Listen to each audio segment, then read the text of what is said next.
Police still want to bring justice to this case of malicious destruction. If you know who's responsible, call Centerline Police. Officers tell me there is a reward to turning this person in, and that would be knowing you did the right thing. In Macomb County, Iris Perez, Fox 2 News. Mike and Kate's families say that they're just grateful they're not planning any funerals tonight. But again, the suspect is still on the loose, and he could do this to someone else's family. So if you know anything, you're urged to contact Livonia Police. In Livonia, Iris Perez, Fox 2 News. Now, that's not including all the people who came out here for the first preseason Lions game of the year. And letting those dollars circulate is exactly what the doctor ordered for the D. Travelers I spoke to that are headed to the East Coast are just very relieved that they're headed back home and that Irene is done her bidding with their cities. They're just ready to see with their own eyes that their loved ones are fine and their homes are intact. Parents and sports fans, how would you feel if you found these on your or your child's soccer field? The families are mourning tonight, so I did speak briefly off camera with Brad McCrimmon's wife, Maureen McCrimmon. She says she had been waiting on a visa. Mrs. McCrimmon had plans to leave next Tuesday to spend 16 days in Russia with her husband. Tired of seeing it. More than an eyesore, the corner of John Cronk and Trenton in southwest Detroit has turned into the makings of a landfill. This is part of the reason why I believe residents are leaving the city in droves, because they have to wake up and come home to these types of things. Tires, old DVDs, homeless furniture, garbage just covers this neighborhood street and blocks the sidewalk. Nobody should have to grow up in the United States feeling like looking at an area that looks like a third world country. Executive Director of Chatsey Condon, a community organization, says Southwest Detroit is her home and the mess has got to go. There's a boat here. There's a couch there. I mean, you name it, it's here. What would you say to the person and people who are doing this?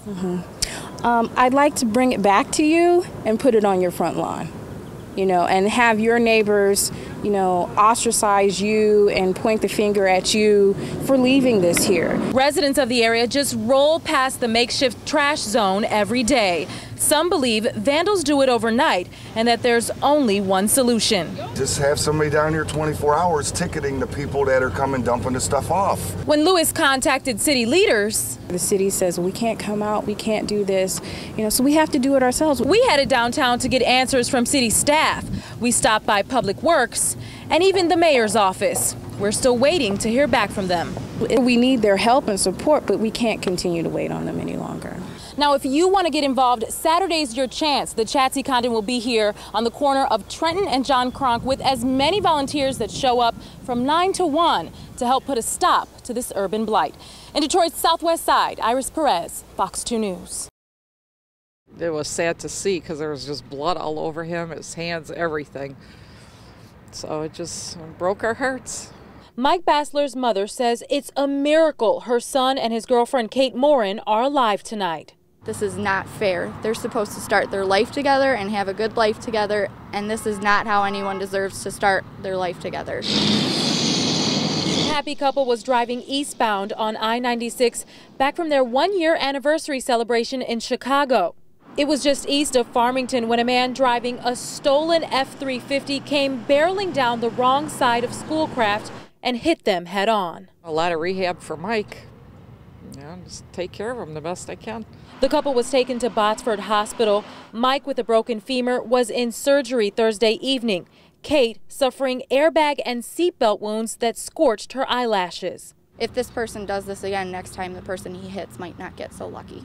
Right now, the families have no description of the man responsible, but while the couple recovers, their friends are issuing this plea. If this is your son, if this is your daughter, friend, brother, anything, he's going to have injuries on him somewhere from this crash. Please, please turn him in. Now, police are still investigating this case, and Mike and Kate's families say that they're just grateful they're not planning any funerals tonight. But again, the suspect is still on the loose, and he could do this to someone else's family. So if you know anything, you're urged to contact Livonia Police. In Livonia, Iris Perez, Fox 2 News. The sound of crickets is what you'll usually hear at closed Pontiac Central High School's field. Good. Tuesdays through Fridays, though, young athletes like Gerardo Martinez dodge trash on a soccer field he's grateful for, but is cramping his style. When there's garbage all over the place, we can't play right, and then people are tripping on the garbage. It don't feel like you playing like in a real field. Despite the dangerous inconvenience, Gerardo and hundreds of other children keep coming. They're a part of the PFC Wild Dogs Soccer Club, a year-old league. Who let the dogs out? They practice hard for their serious love of the game. What do you want for your field? The white lines and goalies. This boy used to walk 40 minutes just to get to practice. All right, back heels. It was so hot and so long. The unsafe field is their only option. Sometimes it makes people trip. Constantly we have to clean the field ourselves to try to get debris off from the field so the kids can kick the ball in practice. People like Vanya Ruiz, who volunteered 12 hours a week to coach the athletes, have reached out to the Pontiac School District for a better field. Nobody responded to my emails. I called numerous times and wasn't able to get through. Parents say the club is the only way their children get out and move. He said that he was gaining weight, and this will get him some exercise. But want better for these deserving young people who just want to stay out of trouble and play a little ball.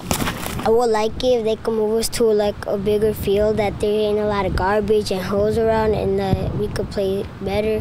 Now, along with Ms. Ruiz, I too got in contact with the school board members. Only one of them returned my calls, though, and he said he wasn't available for an interview. So now the club and parents are taking matters into their own hands. They're hosting a fundraiser, but they need your help. So to get involved, visit myfoxdetroit.com. Reporting in Pontiac, Iris Perez, Fox 2 News.